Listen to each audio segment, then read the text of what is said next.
Welcome to Random Talks with Toni Talks. So, if you are in Kernsville in Bakersfield, California, the tea is piping hot. It's a little crazy. I guess we've all had emergencies or whatever where we have to call in for assistance and you have to get on the line with an emergency dispatcher. I actually knew a lady who had a second job as an emergency dispatcher, and she wasn't the most, she was a very blunt woman. But I think that she did her job well at the job that I worked with her at. So I figured that she did a pretty good job as a dispatcher. I think she was a manager or something like that. But I figured, since she was in that position, she probably was doing really well. Well, long story short, in Kernsville, Bakersfield, California, there is this dispatcher that is well known. Like, how do you get 300,000 residents all knowing, like, when you call that, they might end up having to argue with you or cuss you out? I don't know.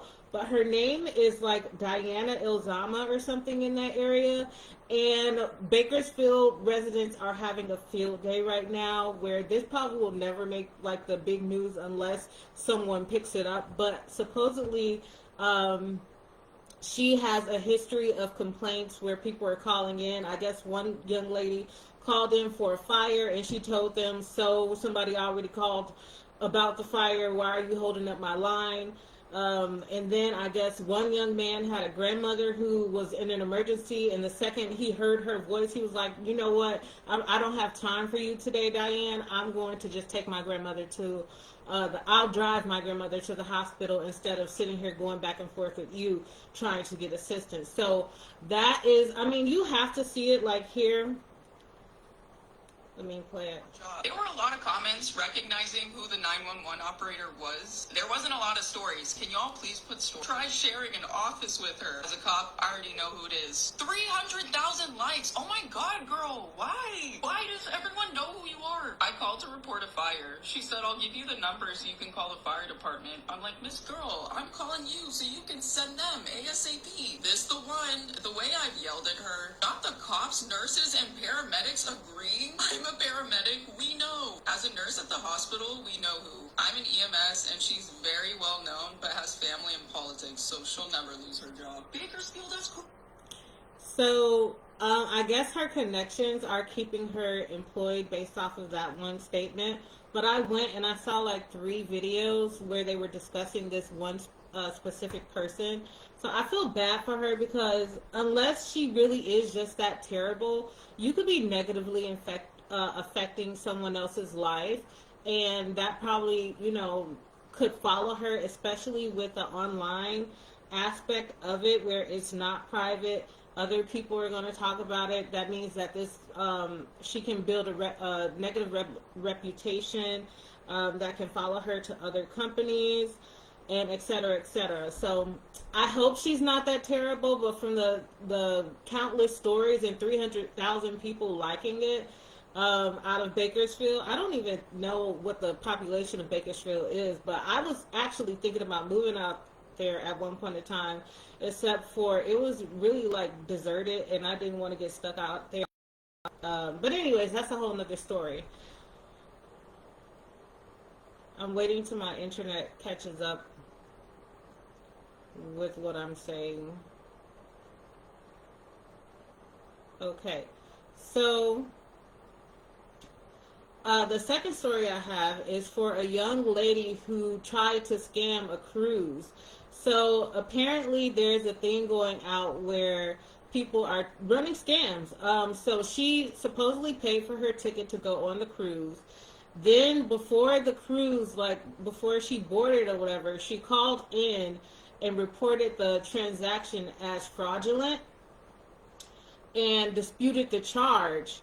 Well, I guess like maybe a day later or something like that, she decided to go on the cruise. I don't know the specific details or whatever, but she tried to go on the cruise and she was turned around at the gate, which was embarrassing for her because her friends did not pay for her to go on the cruise, and they left her where she was standing.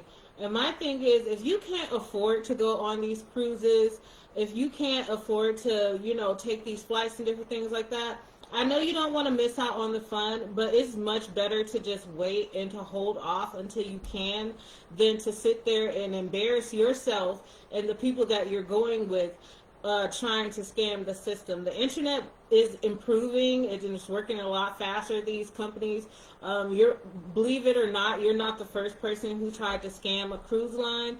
So they're on the up and up, and they're catching these people who are running these types of scams. So it's better for you to just hold off and wait. Like I saw one, and this was a few years back, over 10 years ago, where a young lady, she went on a cruise, and instead of paying her bills, so well, not on a cruise, but she went on this international vacation. Like she had nice pictures, beautiful everything, and she had not paid her bills. So when she was on her return home, she had nowhere to go. And I'm just like, priorities. Was that vacation really worth you not having a place to stay? And then her friend was like, hey, you can't stay with me, so I don't know what you're going to do. And I guess she didn't have a man or something like that, so she really had no backup plan, and she was just sitting there looking stupid, realizing like, hey, damn, I should have just paid my bills instead of going on this trip, because I have nothing to show for it, and I have nowhere to go once I get back home. Stuff is outside. So it's better. I mean, just hold off. Hold off for the experience. Of course, you're going to have adventures in life and, different things like that. You'll be able to enjoy life, but if you could just wait a little bit and work a little harder until you can afford those things, it will be better for you in the long run, instead of, trying to scam companies or not paying things that need to be paid just so you could stunt or go and see places. Of course, you can't replace experiences, but I would probably have the same facial expression as a young lady when she found out that her items were outside while she was on that cruise. So not cruise, but on that international vacation. Or the young lady who was standing there and got left by her friends. Like, I bet they talked about her like a dog.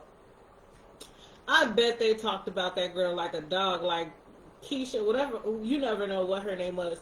But yeah, so what was the other thing I saw? Oh yeah, so I asked a young man, even though he kind of pissed me off, if I could use his topic, and he was talking about online life versus real life. And he was basically saying that people who present themselves as one way, like, the internet is a highlight reel. And I think anybody who has common sense knows that the internet is a highlight reel of your life and not your actual real life. You would be a fool to think that, unless this person was like wealthy and you knew like in real life that this person actually lived like this regularly, that it's a highlight reel of that person's life. Why would you expect that for someone to be perfect all of the time? Although some people achieve that perception, or pull off and present that perception that they are perfect all of the time, but there's always something else going on. Like you see, even with the Real Housewives, a lot of them have gone to jail for scamming.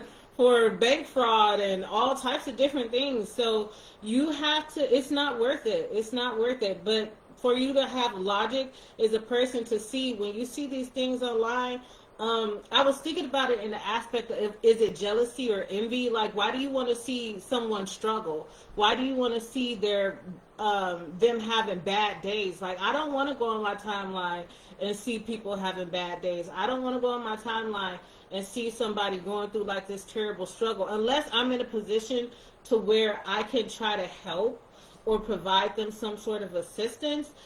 Then I was like, oh, all you had to do was tell me and I would have done something. But that's why I'm broke right now, because I was that person. Like, every time I saw somebody, oh my God, let me see what I can do for you. Let me see if I can help you. And I'm shelling out money that I really don't have. So that really I give it to God as far as that. But like, you shouldn't expect to see someone like, oh, that this person is sleeping on somebody's couch. Why do you want them to post that for you? Why do you want that level of detail in their life? Why does it matter where they're sleeping? As long as they have a place to sleep. unless you are the type of person, you got an Airbnb and you can give them a place to stay until they get back on their feet. If not, leave it alone. It's not for the internet to constantly try to embarrass people or to talk down to people or humble people in some people's vernacular when they try to say, oh, you have to be humble. Why are you trying to humble somebody? It's already hard enough for them to be actually experiencing that. And if you do find yourself in a back and forth with that type of person, unless that person is just like flagrant and they are constantly starting stuff and saying, boy, you ain't, you blah blah blah, or nigga, you ain't da da da da, then you going back and forth with them probably was started by you. I don't know exactly how to present this, but yeah, those are the things I saw today. As far as relationships go, I still see people posting about their activities for Valentine's Day, and I'm still like in awe, and I'm just like, oh my god. I love love. I love to see people in love. I love to see people happy. I love to see people enjoying themselves. That really does something for me because I don't want to see anger. I don't want to see fights. I don't want to see bickering. I love to just see two people, two individual personalities able to come together and make something beautiful. I think that that's amazing. But there have been like bitter men and bitter women. I don't want to necessarily say that about them, but yeah, there have been bitter men and bitter women who are upset like, oh, there's a singles epidemic. There's too many women are happy to be single, or too many men, are, I don't know, but too many women are happy to be single, and it's not a problem to me personally. It's not a thing about women being happy to be single. They just the quality of the people, the quality of the relationships is lacking. So it's better for some people to be alone. Even in the Bible, it tells you that it's better for you to be single than it is to be with a husband, because when you are single, you're focused on God's work, and when you're a husband, you're focusing on your husband and your household and the duties that you have to him. That's where your devotion lies. So I don't know how to go into that because it could get wicked in these streets, especially when you mess with Bible thumpers. But I really feel like as long as you're happy, that's all that matters. But I do love to see couples who are able to bring it together. So shout out to you guys. I also saw like some people were celebrating things for like their family graduations, and I also saw a few memorials. So rest in peace to those people. But overall, I thank you guys. I think it's Wednesday, so happy Wednesday, and I'll talk to you guys later when I do my, well, not talk, but I'll see you guys later when I do my study session. Bye bye.